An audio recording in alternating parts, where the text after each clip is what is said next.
Hello guys. आज हमारी class number 5th होगी।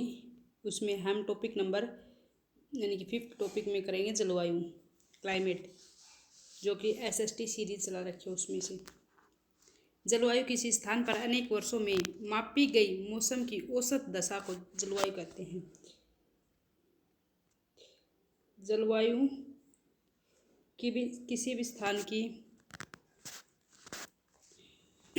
जलवायु किसी भी स्थान पे जो अनेक वर्षों में यानी कि आप साल के अंदर 3 प्रकार के, हमारे इंडिया के अंदर 3 प्रकार की ऋतु होती हैं, जिसमें से शरद ऋतु, ग्रीष्म ऋतु और बसंत ऋतु।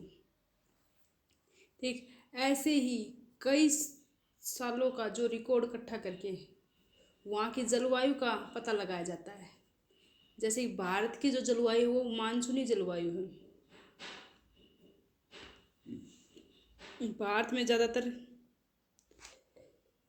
जो कृषि कार्य है वो मानसून के ऊपर ही डिपेंड है। भारत की जलवायु को मोटे तौर पर मानसूनी जलवायु कहा जाता है। मानसूनी शब्द अरबी भाषा के मौसम से लिया गया है। किससे लिया गया? अरबी भाषा के मौसम शब्द से लिया गया है, जिसका अर्थ होता है मौसम। भारत की स्थिति उष्णकटिबंधीय यानी कि ट्रॉपिकल रीजन में होने के कारण अधिकतर वर्षा मानसूनी पवनों से होती है। ज़्यादातर वर्षा जो मानसूनी पवनों के द्वारा होती है। भारत की जो स्थिति है जो उष्णकटिबंधीय होने के कारण भारत में जो कृषि है वह भारत में कृषि वर्षा पर निर्भर करती है। किसी स्थान की जलवायु उसकी स्थिति, ऊंचावच, समुद्र से दूरी, ऊंचाई, ऊंचावच और समुद्र से दूरी पर निर्भर करती है। यानी कि किसी भी स्थान की जो जलवायु है उसके ये तीनों फैक्टर्स पर निर्भर करती है कि वो समुद्र तल से कितनी ऊंचाई पर है और कितनी दूरी पर है, और उसकी ऊंचाई यानी कि पहाड़ी रिलीफ पठार तो नहीं है। उसी के आधार पर वहाँ की जलवायु डिसाइड की जाती है। सबसे अधिक वर्षा भारत के अंदर मेघालय में होती है। कौन से स्थान पर? मौसिनराम में होती है। सबसे ज़्यादा वर्षा कहाँ पे होती है? मौसिनराम मेघालय में होती है।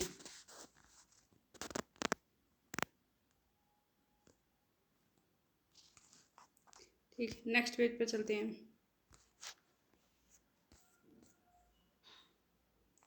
नेक्स्ट टॉपिक है नेचुरल वेजिटेशन, प्राकृतिक वनस्पति। प्राकृतिक वनस्पति घास, झाड़ियों और तथा पौधे जो बिना मनुष्य की सहायता से उपज जाते हैं, जो हमें उसकी ज़रूरत भी नहीं है बट वे अपने आप उग आते हैं, वे क्या कहलाते हैं? प्राकृतिक वनस्पति। इसी तरह वन्य प्राणी, वन्य प्राणी भी पढ़ेंगे भाई। वन विभिन्न प्रकार के जीवों का निवास होता है। वनों में विभिन्न प्रकार के जीवों का निवास होता है। जो वन होते हैं वहाँ पर अलग अलग प्रकार के जीव रहते हैं। बाघ हमारा राष्ट्रीय पशु है, यानी कि टाइगर है जो हमारा राष्ट्रीय पशु है। यह देश के विभिन्न भागों में पाया जाता है। यानी कि गुजरात के जो गिर वन में जो एशियाई शेरों का निवास स्थान है, गुजरात का जो गिर वन है वहाँ पे एशियाई शेरों का निवास स्थान है। हाथी और एक सींग गेंडा असम के जंगलों में पाए जाते हैं। यानी कि एक सींग वाले गेंडे कहाँ पाए जाते हैं? असम के जंगलों में, और हाथी भी पाए जाते हैं वहाँ पे। इसी तरह कर्नाटक में भी केरल जो हाथी हैं वे केरल और कर्नाटक में भी मिलते हैं। जो हाथी है वो केरल और कर्नाटक में भी मिलते हैं। ऊंट भारत के रेगिस्तान यानी कि जंगलों मिलते हैं। और जो जंगली गधा है वो गुजरात के जो कच्छ केरल में पाए जाते हैं। जो जंगली गधा है वो कच्छ केरल में पाए जाते हैं, जो कि गुजरात में है। जंगली बकरी, हिम तेंदुआ, भालू, जंगली बकरी, हिम तेंदुआ, भालू आदि हिमालय के क्षेत्र में पाए जाते हैं। हिमालय के क्षेत्र में पाए जाते हैं। भारत में पक्षियों की भी ऐसी प्रचुरता है। जैसे हमें पशुओं की प्रचुरता वैसे ही भारत में पक्षियों की प्रचुरता भी है, जो कि मोर हमारा राष्ट्रीय पक्षी है। भारत में जो सांप है उसकी सैकड़ों प्रजातियां पाई जाती है। जिसमें से कोबरा और करैत प्रमुख है। सांपों की अलग अलग प्रकार की सैकड़ों प्रजातियां पाई जाती है भारत के अंदर, उसमें से कोबरा और जो करैत है वो प्रमुख है। कुछ पक्षी हैं जो विदेश से आते हैं हमारे, उसके बारे में डिस्कस और कर देते हैं। कुछ पक्षी पिटेल बतख, किरलियू, फ्लेमिंगो, ओस्प्रे, लिटिल स्पिट। ये लिटिल स्पिट काफ़ी बार पूछा जाता है भाई। प्रत्येक वर्ष सर्दी के मौसम में हमारे देश में आते हैं कुछ पक्षी जैसे पिटेल बतख, किरलियू, फ्लेमिंगो, ओस्प्रे, लिटिल स्पिट। प्रत्येक हर साल सर्दी के मौसम में हमारे देश में आते हैं, यानी कि आते हैं अक्टूबर, नवंबर, दिसंबर के समथिंग आते हैं और मार्च के फर्स्ट बीच में चले जाते हैं। नवंबर दिसंबर में आते हैं और मार्च में चले जाते हैं, हमारे देश में आते हैं। सबसे छोटी लिटिल स्पिट, देखो ये लिटिल स्पिट जिसका वजन कितना 15 ग्राम है, सबसे छोटी लिटिल स्पिट है। सबसे छोटा पक्षी है क्या? लिटिल स्पिट, जिसका वजन क्या है 15 ग्राम होता है। आर्कटिक प्रदेश से जो 8000 किलोमीटर दूर की दूरी तय करके भारत आती है। जो लिटिल स्पिट है वो कहाँ से आती है? आर्कटिक प्रदेश से 8000 किलोमीटर की दूरी तय करके भारत आती है। इसी तरह प्रत्येक वर्ष अक्टूबर माह का पहला सप्ताह, अक्टूबर महीने का पहले सप्ताह वन्यजीवों के लिए, प्रत्येक वर्ष अक्टूबर माह का पहला सप्ताह वन्यजीव के लिए मनाया जाता है। जो पहला सप्ताह वो वन्यजीवों के लिए मनाया जाता है और वन्यजीव सप्ताह के रूप में जाना जाता है। किसके रूप में जाना जाता है? वन्यजीव सप्ताह के रूप में। इसी तरह प्रवासी पक्षी, प्रवासी पक्षी कौन से हैं? पेलिकन, साइबेरियन सारस, स्ट्रोक, फ्लैमिंगो, पिनटेल बतख इत्यादि प्रत्येक वर्ष सर्दी के मौसम में हमारे देश में आते हैं। पेलिकन, साइबेरियन सारस, स्ट्रोक, फ्लैमिंगो, फ्लैमिंगो भी भाई काफ़ी बार पूछा जाता है, अच्छे से देख लेना। पिनटेल बतख इत्यादि प्रत्येक वर्ष सर्दी के मौसम में हमारे देश में आते हैं। साइबेरियन और गर्मी में चले जाते हैं। साइबेरियन सारस है जो कि दिसंबर के महीने में तो आते हैं और मार्च के प्रारंभ में चले जाते हैं। पारितंत्र, इकोसिस्टम। इकोसिस्टम, इकोसिस्टम क्या होता है? इकोसिस्टम एक ऐसा सिस्टम होता है जिसमें हम जो भौतिक चीज़ें और जो रासायनिक चीज़ों के साथ, जैसे और जो लिविंग और नॉन लिविंग थिंग के साथ हम अपने कंबाइंड रहते हैं, उनके साथ परस्पर क्रिया करके रहते हैं, वो क्या होता है? पारिस्थितिक इकोसिस्टम होता है। इसकी जो स्थापना की यानी कि 1865 में की गई थी इसकी स्थापना। इकोसिस्टम शब्द किसने दिया था? एजी टांसले ने दिया था 1865 में। यानी पारितंत्र मतलब इकोसिस्टम वह तंत्र होता है जिसमें सभी जीवधारी आपस में एक दूसरे के साथ यानी पर्यावरण के उन भौतिक और रासायनिक कारकों के साथ परस्पर क्रिया करते हैं और जिसमें वे निवास करते हैं, परस्पर क्रिया करते हैं और जिसमें वे निवास करते हैं। ये सब ऊर्जा और पदार्थ के स्थानांतरण के द्वारा संबंधित है। ये सभी किसके द्वारा? ऊर्जा और जो पदार्थ के स्थानांतरण के द्वारा संबंधित हैं। ठीक है, नेक्स्ट टॉपिक पर चलते हैं भाई। नेक्स्ट आ गया भाई पर्यावरण।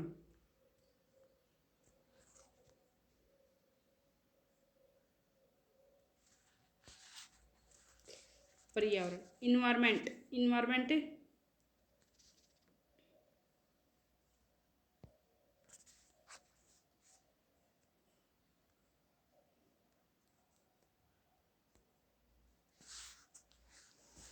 इन्वायरमेंट कहते हैं जीवित प्राणी के चारों ओर पाए जाने वाले लोग, यानी कि जीवित प्राणी के चारों ओर पाए जाने वाले लोग, वस्तुएं, स्थान और प्रकृति को पर्यावरण कहते हैं। जैसे कि हमारे चारों ओर के वातावरण को क्या कहते हैं? पर्यावरण कहते हैं।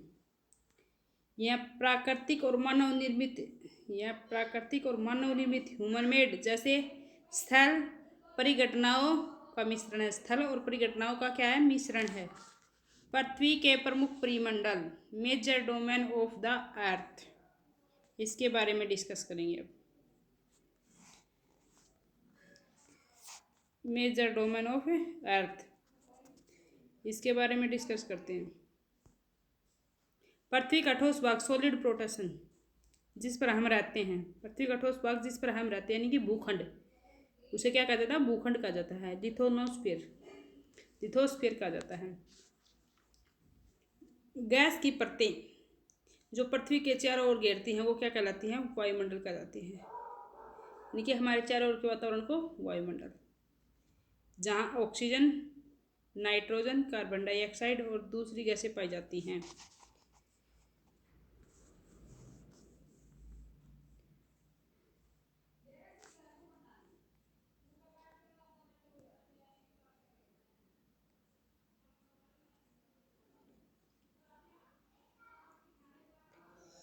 यानी कि जो वायुमंडल में कौन कौन सी गैसें पाई जाती हैं?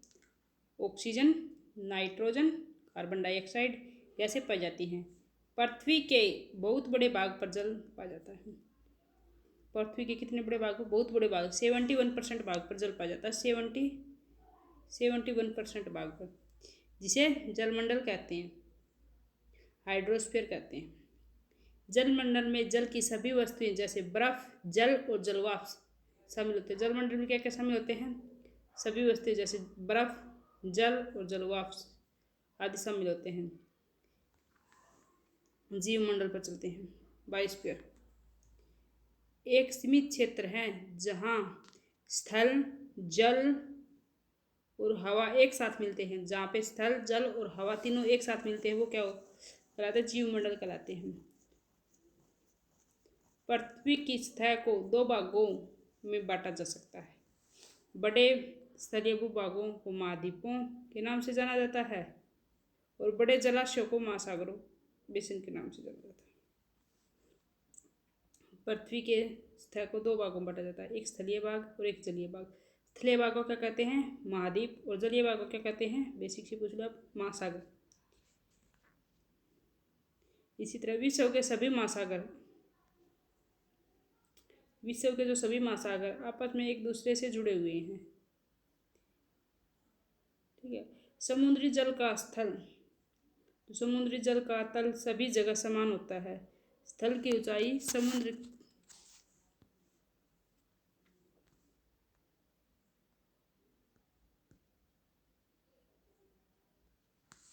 जो स्थल की ऊंचाई है वो किससे नापी जाती है? समुद्र से नापी जाती है।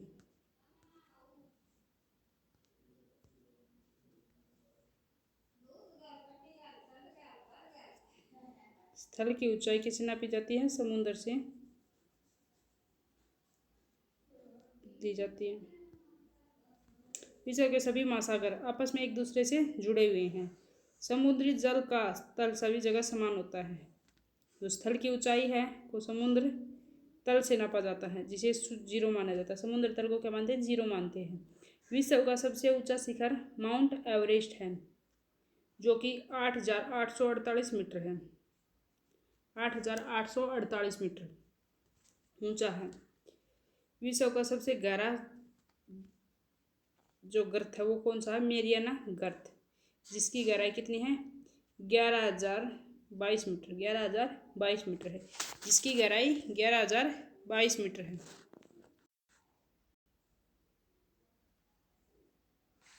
नेक्स्ट पे आते हैं the natural environment. Natural environment के बारे में डिस्कस करते हैं। इसमें क्या है? भूमि, जल, वायु और पेड़ पौधे और जीव जंतु मिलकर प्राकृतिक पर्यावरण बनाते हैं। यानी कि सभी लैंड एरिया, वाटर एरिया और एयर और ट्री प्लांट और फेना मतलब जीव जंतु सभी मिलकर क्या बनाते हैं? एक पर्यावरण, प्राकृतिक पर्यावरण, प्रकृति के द्वारा दिया गया वो पर्यावरण हमारा। पृथ्वी की ठोस प्रॉपर्टी सॉलिड लेयर और कठोर ऊपरी परत को स्थलमंडल कहते हैं। यानी पृथ्वी के जो ठोस भाग है, सॉलिड लेयर है, उसको क्या कहते हैं? स्थलमंडल कहते हैं। यह चट्टानों और मिनरल से बना हुआ है।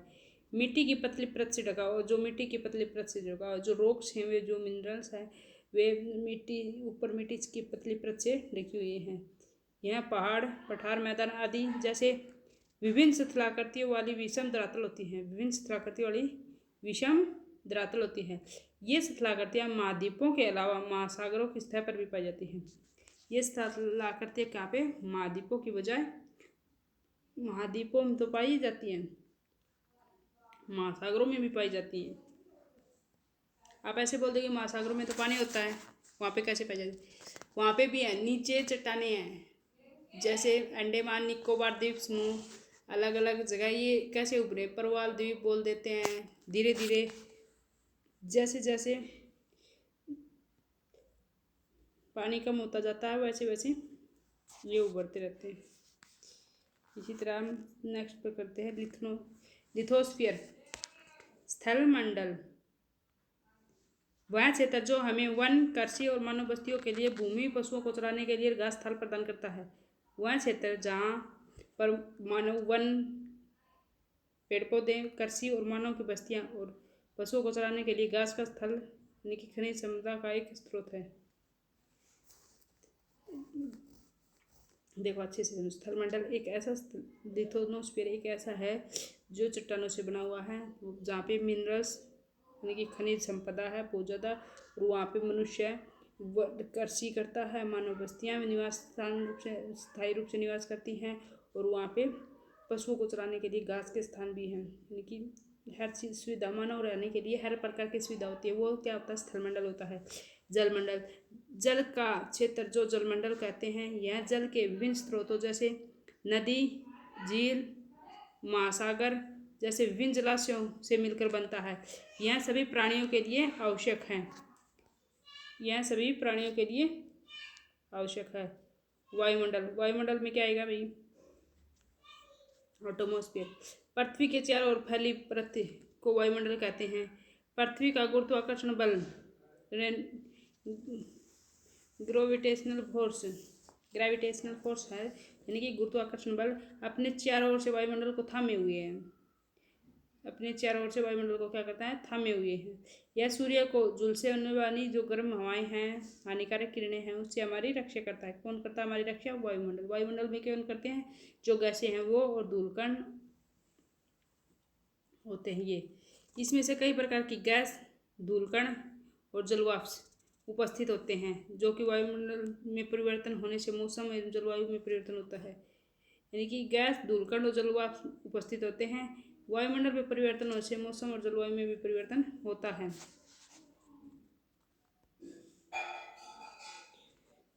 इसी तरह हम आते हैं जैवमंडल पर। जैवमंडल, बायोस्फीयर, पादप, प्लांट्स और जीव जंतु।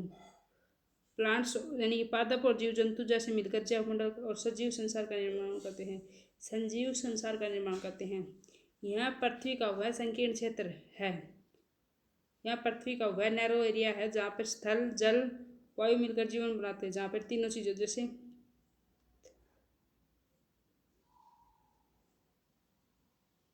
ये एरिया जहाँ पे तीनों चीज़ मिली हुई है ना, यहाँ पे जल, स्थल और वायु तीनों चीज़ मिली हुई है, यहाँ पे जल जैवमंडल होता है।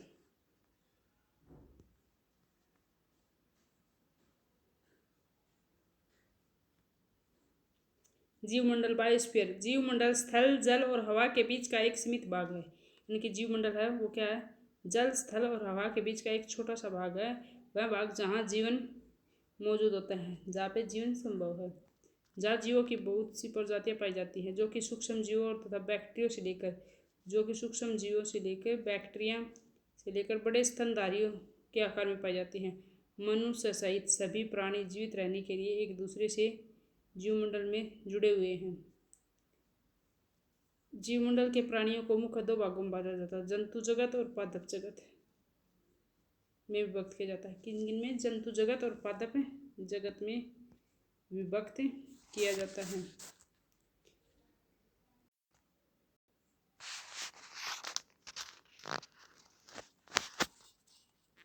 ठीक है गाइज, आज हम आपके लिए इतना ही है। कल नेक्स्ट टॉपिक स्टार्ट करेंगे, कौन सा वो देख लेते हैं। पृथ्वी की आंतरिक संरचना, इसको अब करेंगे तो ये कंप्लीट नहीं हो पाएगा। इसको नेक्स्ट डे करते हैं। पृथ्वी की आंतरिक संरचना, ये भी काफ़ी लेंथी और बहुत इंपॉर्टेंट टॉपिक है। इससे क्वेश्चन 1-2 क्वेश्चन तो जरूर आते हैं हर एग्जाम में, सीटेट में तो काफ़ी पूछे जाते हैं। और आपको लग रहा होगा कि ये जो सीटेट का के आधार पर मैं जो ये एनसीईआरटी के जो कंटेंट मैं आपको दे रही हूँ, इससे बाहर भी नॉलेज मैं आपको दे सकती हूँ, बट इसको एक्सप्लेन करने का कोई फ़ायदा नहीं है। सीबीएसई वाले जो एनसीईआरटी में गिवन है उससे अलावा कुछ भी नहीं पूछते, बस वे ही पूछते हैं जो कि इनके अंदर जो लाइनें दी गई है ना, इसी को एज इट इज उठा लेते हैं, कोई भी लाइन को उसी के आधार पर। इन लाइनों में से किसी भी लाइन को आप मिस मत करना जो मैं आपको देती हूँ इनमें से। इससे बाहर एसएसटी का एग्ज़ाम बिल्कुल भी नहीं आएगा। ठीक है, चलो कल मिलते हैं हम नेक्स्ट टॉपिक के साथ। कौन सा है?